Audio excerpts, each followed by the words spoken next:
Everyone, कैसे हैं आप सब। तो आज की इस वीडियो में मैं आप सभी बच्चों को बीविंग यूनिवर्सिटी में FYP सेमेस्टर 1 और या फिर सेमेस्टर 2 में आप सभी बच्चों का देखिए AC इंग्लिश का जो टॉपिक है, इसमें मैंने आप सभी बच्चों को टोटल 4 क्लासेस कंप्लीट करवा दिए थे। ठीक है, 4 क्लासेस में लगभग आपका 3 यूनिट कंप्लीट हो चुका था, जिसमें हमने 3 यूनिट में पिछले यूनिट में हमने जो आपका स्पीच था या जो कह सकते हैं स्पीकिंग स्किल्स वाला टॉपिक था वो कंप्लीट हो गया था। आज का ये वीडियो हमारा कंप्लीट रीडिंग एंड अंडरस्टैंडिंग जो यूनिट 4 आपका टॉपिक है, जिसमें आप सभी बच्चों close reading, comprehension, summary writing या फिर जो फॉर्मेट रहता है आप सभी बच्चों का, ये सब के सब हम लोग आज चर्चा करने वाले इस वीडियो में। और आपको कंप्लीट इस वीडियो में ये टॉपिक यूनिट 4 कंप्लीट होगा और नेक्स्ट वीडियो में हमारा यूनिट 5 भी कंप्लीट हो जाएगा। तो फिलहाल इस वीडियो शुरू करते हैं। अगर आपको आज का ये वीडियो हमारा पसंद आए तो वीडियो को लाइक करिएगा, चैनल पर अगर न्यू आया तो चैनल सब्सक्राइब करिएगा, साथ में बेल आइकन पे क्लिक कर लीजिएगा ताकि इसी प्रकार पल पल की हर वीडियो का नोटिफिकेशन आपको मिलता रहे। और डिस्क्रिप्शन बॉक्स में टेलीग्राम ग्रुप, फेसबुक पेज का लिंक मिलेगा, जहां पर जुड़ जाइए, किसी प्रकार का अपडेट आएगा वहां पे आपको शेयर कर दिया जाएगा।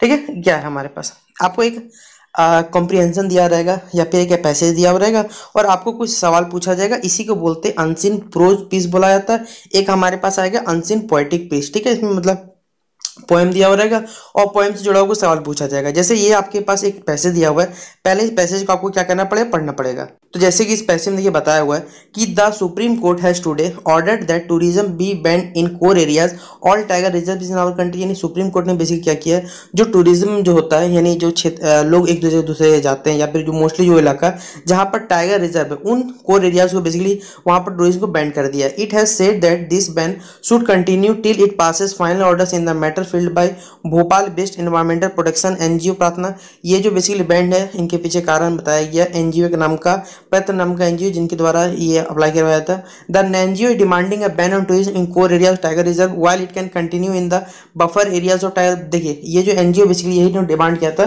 ताकि इन कोर एरियाज में जो टूरिज्म जाते हैं टाइगर रिजर्व के क्षेत्र में, इनको बंद कर दिया जाए। ठीक है, the court had earlier directed, the court ने बेसिकली डायरेक्ट किया है नेशनल टाइगर रिजर्वेशन अथॉरिटी यानी NTCA जिसे कहा जाता है, अंडर द मिनिस्ट्री जो कि इन्वायरमेंटल एंड फॉरेस्ट मिनिस्ट्री के अंतर्गत आते हैं, to submit final guidelines related to tourism in the, यानी बेसिकली फाइनल गाइडलाइंस दिया जाए जो भी इन क्षेत्रों में जाना चाहते हैं। जुलाई तक इनको सारा अपडेट देना पड़ेगा। The court will now here the call, जो कोर्ट है हमारा वो फिर से इस मैटर सुनेंगे। 2 अगस्त 22 को सुना जाएगा।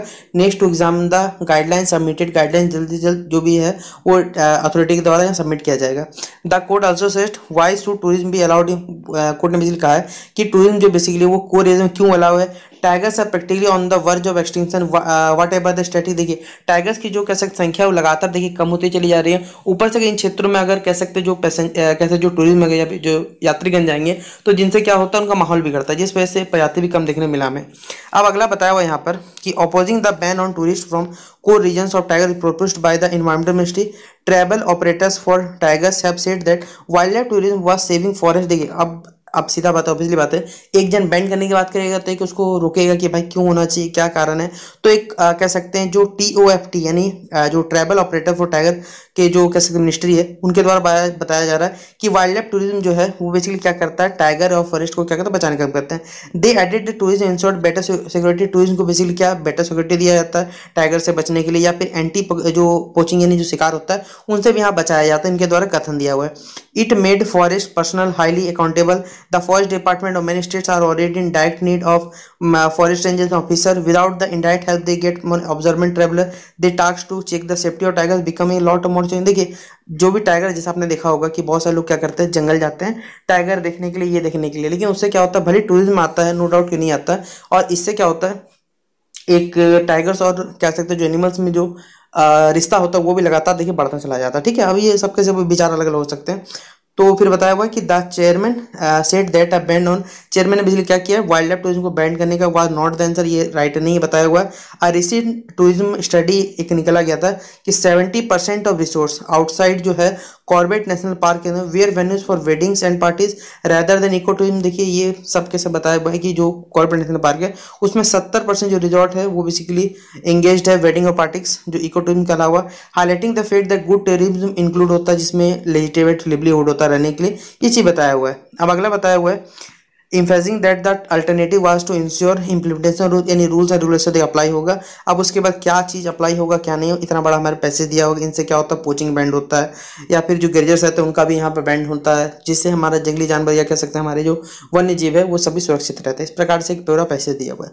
अब आपको पैसे से देखिए जुड़ा हुआ सवाल पूछा जाए यहाँ पर देखिए पहला सवाल है कि name the NGO which filed a case in the Supreme court demanding a ban on tourism. बताइए कौन सा वो एनजीओ है जिसने बेसिकली डिमांड किया है कि जो बैन होना चाहिए टूरिज्म को कोरिया। तो अभी हमने स्टार्टिंग में पढ़ा था, और एनजीओ बेसिकली कहाँ से ये भी आपको बताना, ठीक है। फिर बोला गया व्हाट अग्रीमेंट वाज फॉरवर्डेड, यानी जो टी ऑफ टी है, यानी जो बेसिकली जो सपोर्ट में या फिर कह सकते हैं जो सपोर्ट में किया जा रहा है वो डिफेंस ऑफ टूरिज्म के बारे में किस प्रकार उनका क्या कथन या आर्गूमेंट दिया बताना है। फिर in what ways are good tourism practice beneficial, good tourism से किस प्रकार बेनिफिशियल हो सकता है। और टॉप के अनुसार देखिए would be the forest area किस प्रकार इस्तेमाल होता है टैब रिजर्व अगर बैंड हो जाता है। और यहाँ पर जो वर्ड है हमारे पास जो कोर एरियाज का वर्ड आ रहा है इसका मतलब क्या है ये आपको बताना है। इसमें देखिए 4 ऑप्शन दिए गए, इंपॉर्टेंट, एसेंशियल या क्या होगा हमारे पास। और कंजर्वेशन मतलब भी क्या होता है, प्रिजर्वेशन होगा, कंफर्ट होगा, ये 4 ऑप्शन, यानी एक मीनिंगफुल वर्ड आपको निकालना पड़ेगा। और इसी प्रकार देखिए जी नंबर जो क्वेश्चन है इसमें सिक्योरिटी का मतलब क्या होता है, तो ये 4 ऑप्शन दिए, टिक करना है। फिर एच नंबर में इसी तरह अल्टरनेटिव का मतलब भी क्या होता है, सजेशन, ऑप्शन, परसुएशन या फिर मोशन। तो एक एक करके चलिए हम लोग जानेंगे सभी सवालों का आंसर। तो पहला सवाल आप अगर नोट डाउन कर लीजिएगा, एनजीओ बेसिकली क्या नाम था उनका, प्रयत्न नाम था, जो कि भोपाल से बिलोंग करती थी। तो देखिए यहीं पर बताया आप सभी बच्चों को वो कहाँ से, प्रयत्न भोपाल से। वाइल्ड लाइफ उनके आर्गूमेंट क्या थे, तो wild life tourism was saving tiger, safety for tigers, best poaching, anti poaching mechanism चलता है वहाँ पर। फिर सी नंबर का आंसर हो जाएगा वाइल्ड लाइफ टूरिज्म प्रोवाइड करता है लिवलीहुड, मतलब रहने के लिए जो आसपास जो डिपेंडेंट लोग रहते हैं उनको लिवलीहुड उनका रहने का जरिया हो गया। इकोनॉमिक वैल्यू उनका एरिया का बढ़ता है। फिर फॉरेस्ट एरिया को बेसिकली अगर नहीं रहेगा तो कमर्शियल एरिया, माइनिंग इसका इस्तेमाल हो सकता है। अब देखिए EFGH हमारे पास जो ऑप्शन था ये सब जो, ठीक है, ये जो हमारे पास आंसर था इसमें कोर का आंसर, इसमें कंजर्वेशन F नंबर हो गया हमारे पास, यहाँ सिक्योरिटी हो गया। अगला क्वेश्चन था हमारा अल्टरनेटिव, तो पहला का एसेंशियल हो जाएगा, दूसरा का प्रिजर्वेशन हो जाएगा, तीसरा का सेफ्टी हो जाएगा, और चौथा का क्या हो जाएगा, ऑप्शन नंबर ऑप्शन हो जाएगा हमारे पास। यानी ये सब के सब आप लोग टिक कर लीजिएगा। जिस बच्चे को लिखना रहेगा वो वीडियो को देखिए पॉज करिएगा, आराम से लिखते रहिए, ठीक है। तो इसी प्रकार देखिए आपके पेपर में पहले बार जान लीजिए सवाल आपको पूछेगा कि आपको भाई पैसेज बताओ, या फिर पैसेज को भी दिया रहेगा आपको जवाब देना। आप लोग क्लास 12th में पढ़ के देखिए, इसको नया थोड़ी पढ़ना है आपको, ठीक है। एक हमारे पास देखिए इस तरह क्या है, एक अनसिन क्या दिया हुआ रहेगा, पोएटिक पीस दिया हुआ रहेगा, मतलब पोएम दिया हुआ रहेगा, ठीक है। अब पोएम से जुड़ा हुआ कुछ सवाल पूछा जाएगा, जैसे लिखा हुआ वीवर्स यानी बुनकर्स के बारे में बताया, weavers weaving at break of day, why did you weave a garment so gay, blue as the wing of a blue bird wild, we weave the robes of a new born child, ठीक है। Weavers weaving at fall of night, why do we weave a garment so bright, like the plumes of a peacock purple and green, we weave the marriage veils of a king. इस प्रकार से देखिए आपको क्या दिया हुआ है, एक पूरी पोएटिक पीस दिया हुआ है, यानी पोएटिक मतलब पोएम सेक्शन दिया हुआ है। अब सवाल पूछा जाएगा, देखिए क्या क्या, ठीक है। पहला बोला गया कि what do the weavers weave in the chilly moonlight, तो चिली मूनलाइट में बेसिकली क्या करते हैं, एक गारमेंट तैयार करते हैं ताकि डेड मैन को क्या कर सके, कवर कर सके। बोलिए सर आपको आंसर कहाँ मिला, तो भाई देखिए यहाँ पर सब कुछ लिखा हुआ है, देखिए क्या लिखा हुआ है, आपको सब कुछ मिल जाएगा, ठीक है। ये पूरा पोएम में लिखा हुआ था आंसर, ठीक है। ये पहला हमारे पास क्या हो जाएगा, इसका बी नंबर टिक कर लीजिएगा आप लोग। अगला हो जाएगा हमारे पास 3 स्टेजेस किसी भी उनके इन्फेंट होता है, यूथ होता है, डेथ होता है, तो ऑप्शन नंबर भी हो जाएगा। फिर हो यहाँ जो पोएम है बेसिकली किसको एड्रेस कर रहा है, तो जो बुनकर यानी कि वीवर्स को एड्रेस किया जा रहा है। तो इस प्रकार से 3 या 4 सवाल देखिए आपको पोएम सेक्शन से भी पूछा हुआ मिलेगा, तो आप लोग इसे खुद से बना के लिखिएगा। अब देखिए पेपर में एक और सवाल पूछा जा सकता है कि भाई नोट मेकिंग क्या होता है, अगर आपको कोई पूछे तो आप बताइएगा क्या। तो नोट मेकिंग आप लोग क्लास 12th में पढ़ चुके हैं, अगर आपका इंग्लिश को या फिर इंग्लिश सिलेक्टिव है तो आप लोग पढ़ चुके हैं।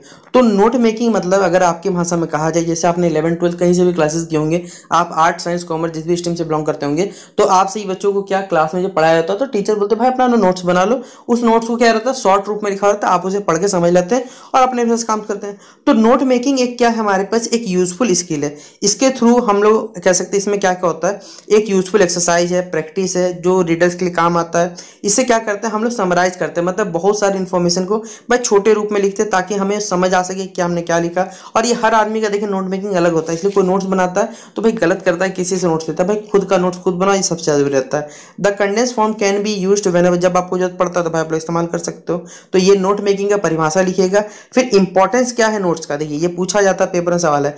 तो नोट्स हमें इस्तेमाल किया जाता है, अगर आपको क्या कोई इन्फॉर्मेशन चाहिए, मान के चलते कोई टॉपिक है आपको पढ़ना है, क्लास 11th का टॉपिक पढ़ना है, आपके पास कॉपी, आप क्या करते हैं उस कॉपी में से देख लेते हैं, आपको समझ में आता है। तो नोट्स क्या करता है, हमें रिमेंबर करवाता है, जो भी इन्फॉर्मेशन जरूरत रहता है कलेक्टेड रहता है वो समझ करते हैं। Notes come in handy for quick revision, notes हमें बेसिकली क्या आता है क्विक रिवीजन में एग्जाम से पहले सबके सब जरूरी काम आ जाता है। नोट्स हमें इस्तेमाल होता है, जो भी टेक्स्ट रहता है वो हमें समझने में अच्छा लगता है या फिर कैसे जल्दी समझ भी आते हैं। लेंथी लेसन मतलब बड़े बड़े जो क्वेश्चन आंसर या फिर आपके चैप्टर है भाई उतना कौन पढ़ सकता सकता है, इसलिए हमें शॉर्ट रूप में समझाते की कोशिश करते हैं, ठीक है। जैसे मान के अभी जब मैंने आपको वो कॉम्प्रिहेंशन वाला पढ़ा है, क्या आपको 5 क्वेश्चन दे दूं, क्या फर्क पड़ जाएगा एग्जाम में? आपके पास पेपर देखिए एग्जाम में नहीं आने वाला भाई, कोई एक सवाल आएगा, खुद से खुद आपको सॉल्व करना पड़ेगा।